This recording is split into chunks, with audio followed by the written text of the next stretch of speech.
I wasn't looking for a frequency when I started this. I was researching the industrial reforms of the mid-1800s, specifically the wave of church modernization that swept across Western Europe and parts of North America between roughly 1850 and 1910. Standard ecclesiastical history, the kind of thing you read in archived diocesan records and move on. Then I found the ledgers, not church records, municipal records, tax documents filed by local governments itemizing assets removed from public buildings during what historians call the Great Bells Clearance, a period where an estimated 9,000 church bells were pulled from towers, melted down, or quietly transferred to private collections across Europe alone. The official explanation has always been the same. Industrialization created demand for bronze. Wars needed metal. Bells were heavy, expensive to maintain, and as cities modernized, their practical function was being replaced by mechanical clocks and eventually by electrical systems. Perfectly reasonable, perfectly tidy. And when you look at only the economics, it holds together, but I kept reading. And the ledgers told a different story, because the bells that were removed weren't random. They weren't the cracked ones, or the oldest ones, or the ones in the worst disrepair. In parish after parish, diocese after diocese, the bells selected for removal shared a specific characteristic that the ledgers noted with bureaucratic precision and zero apparent understanding of its significance. They were tuned to 432 hertz. Let me explain why that number matters and why the people doing the removing may have understood it far better than the people filing the paperwork. Sound, at its most fundamental level, is vibration. Every frequency produces a specific resonance, a specific physical effect on matter and on biological systems. This isn't speculation. This is physics. Different frequencies cause water to form different geometric patterns, a phenomenon documented by Hans Jenny in the 1960s and replicated hundreds of times since. Different frequencies affect cellular behavior, neurological function, and measurably alter states of emotional arousal and calm. The science on this is not fringe. It sits in peer-reviewed acoustics literature, in military research on sonic weaponry, in the architectural acoustic studies conducted by institutions that would never attach the word conspiracy to their findings. 432 hertz is sometimes called the natural tuning, the frequency at which A above middle C was standardized across most of Europe before 1850. Instruments were built to it, concert halls were designed around it, and church bells cast and tuned with extraordinary precision by craftsmen who understood harmonic resonance as both science and craft were overwhelmingly calibrated to it. Then, in 1939, at a conference in London, the international standard for musical tuning was changed. The above middle C moved from 432 to 440 hertz, 8 cycles per second. The difference is almost imperceptible to most ears, but physically, acoustically, the shift is significant. Here's what the textbooks say about why. Standardization. Radio broadcasting needed a universal reference pitch so that instruments recorded in different countries would sound consistent when played back. The Bible Bar C had been using 440 for years. The International Standards Organization made it official, clean, logical, modern, nothing to see here. But the bells were already gone. Most of them, removed in the 80 years before anyone officially changed the standard. Removed not from radio stations or concert halls, but from the centers of community life. From the structures that had been broadcasting a specific frequency into the surrounding landscape twice a day, every day, for centuries. A bell isn't a passive instrument. When it rings, it doesn't just produce a note that travels to your ears. It produces a field of resonant vibration that extends outward in all directions, interacting with the materials it passes through, including stone, including water, including human tissue. Medieval architects understood this. The placement of bell towers wasn't accidental. The height, the aperture, the orientation of the bell within the tower, all of it was calculated with a sophistication we tend to attribute to mysticism. Because acknowledging the engineering is inconvenient. The towers were broadcasting. Twice daily, in communities across Europe, every person within range was receiving a concentrated dose of 432 hertz resonance. For generations, for centuries. Now ask yourself, what does that actually do to a population over time?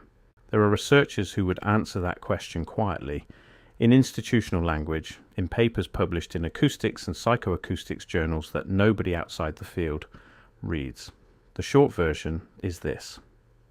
Low-frequency resonance at specific hertz ranges measurably affects what's called the autonomic nervous system, the part of your neurology that governs stress response, social bonding, and the threshold between anxiety and calm. 432 Hz specifically correlates in controlled studies with reduced cortisol production, increased parasympathetic nervous system activity, and what researchers describe carefully as enhanced social cohesion markers. In plain language, populations exposed to it regularly are calmer, more cooperative, more resistant to the kind of diffuse persistent anxiety that makes people easier to control through fear-based governance. This is where I need to pause because I recognize what it sounds like when someone suggests that removing bells was a deliberate act of social engineering. It sounds like the thing you're supposed to dismiss. The unfalsifiable conspiracy that explains everything by assuming a coordinating intelligence behind every historical event. So let me be precise about what I'm not claiming. I'm not claiming someone sat in a room in 1850 and decided to remove 9,000 bells to make populations more anxious. I'm claiming something more unsettling.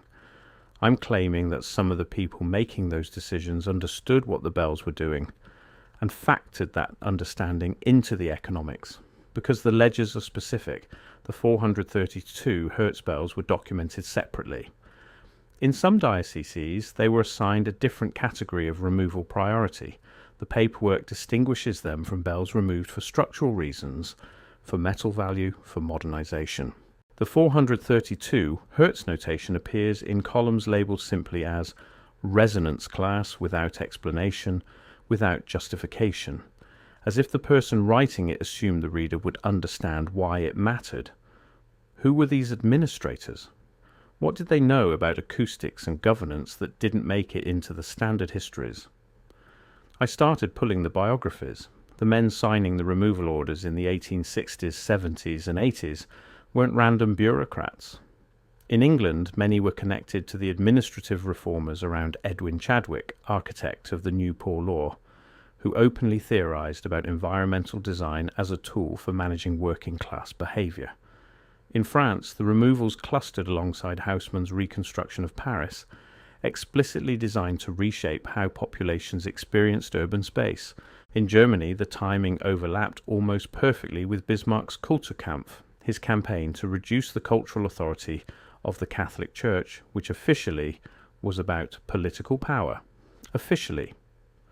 But when you map the removal locations, something strange emerges. The bells weren't removed evenly. They clustered in industrial zones, in working-class parishes, in communities where labour organising was most active. The rural churches of wealthy estates kept their bells well into the 20th century. The urban towers serving the people most likely to challenge industrial conditions lost them in a single generation. This is the pattern the standard histories don't discuss, not because historians are dishonest, because the question was never asked. Because when you categorize the bell removals as an economic story about bronze demand and municipal modernization, you never look at which bells, in which neighborhoods, serving which populations. The data only becomes visible when you ask the wrong question. Let me tell you about the Schiller Institute research, because it's one of the few places where this history was assembled by people with institutional credibility and promptly buried under the weight of its own implications. In the 1980s and 90s, a group of researchers connected to the Institute began documenting the 432 to 440 Hertz transition, with a specificity that the musicology establishment found deeply inconvenient. They traced the 440 standard, not to neutral technical necessity, but to a series of decisions made by specific people with specific institutional affiliations during a specific political moment, namely Europe in the late 1930s, where the relationship between sound, mass psychology and political control was being studied with a rigour and a ruthlessness that post-war historiography has largely chosen to forget. The Schiller research was dismissed, not refuted. There's a difference. Dismissal says the question is inappropriate. Refutation engages the evidence. The musicology establishment dismissed it, then moved on, which is exactly what you do when engaging the evidence would require you to revise things you'd rather not revise. What I keep returning to is the timing. The bells come down between 1850 and 1910. The International Tuning Standard changes in 1939. The gap is 80 years, long enough to look like coincidence, short enough historically to be sequence. If you wanted to change the acoustic environment of a population, you would do it in stages. First remove the infrastructure broadcasting the frequency you want eliminated. Then, a generation later, when no one remembers what the soundscape used to feel like, standardize the replacement. By the time anyone asks what was lost, the people who understood what was lost are already gone. I went looking for the bells themselves. Not all were melted. Some were transferred to private collections in the second half of the 19th century, acquired by industrialists and financiers whose interest in ecclesiastical artifacts would seem eccentric if you didn't understand what those artifacts actually were.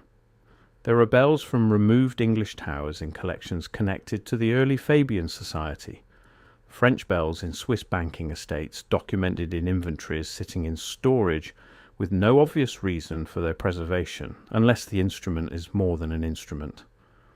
The care with which certain people preserved specific bells while others were melted into canon is not consistent with indifference.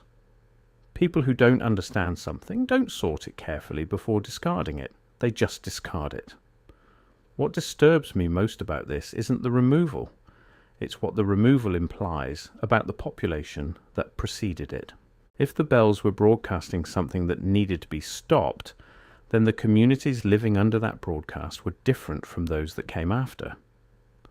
Not mythologically different, neurologically different in the specific and measurable ways that long-term acoustic environment shapes nervous system baseline, calmer, more socially cohesive, less susceptible to the diffuse anxiety that industrial capitalism required of its workforce. And if that's true, then the removal of the bells wasn't just an acoustic change, it was a before and after, a managed transition from one kind of human community to another, accomplished not through violence, not through obvious coercion, but through the quiet rearrangement of the invisible infrastructure that was shaping how people felt every day. We inherited the silence and called it normal. We inherited the 440 standard and called it technical progress. We inherited the anxiety and called it modern life. But the towers are still standing. In hundreds of towns across England and France and Germany and Poland, the towers are still there. Empty now or fitted with electric carillons that broadcast a digital approximation of something they no longer understand.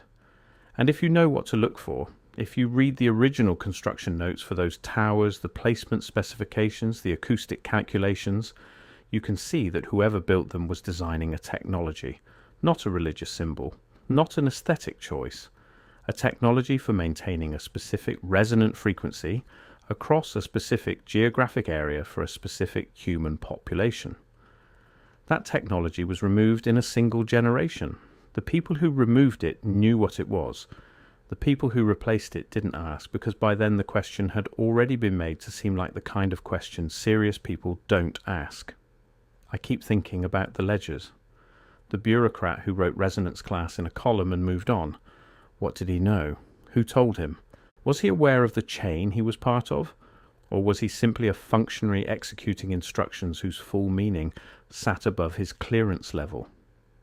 The bells that remain, the ones in private collections and rural towers that survived long enough to be protected by heritage law, they still ring at 432 hertz. You can measure it. You can stand within range of 1 on a Sunday morning and notice, if you're paying attention, that something in your nervous system responds to it differently than it responds to traffic noise or background music or the ambient frequency of a modern city. Or maybe you won't notice because you've never heard anything else, and the baseline has shifted so completely in the last 150 years that the original calibration feels foreign now. That's the most efficient kind of erasure. Not removing the evidence, removing the capacity to recognize what the evidence means, not forbidding the question, making it unthinkable. The question is still there. Under the silence, under the 440 standard, under the empty towers and the municipal ledgers filed and forgotten in diocesan archives. Who decided what frequency the world should vibrate at? And what were they afraid would happen if it kept vibrating at the one it had always used?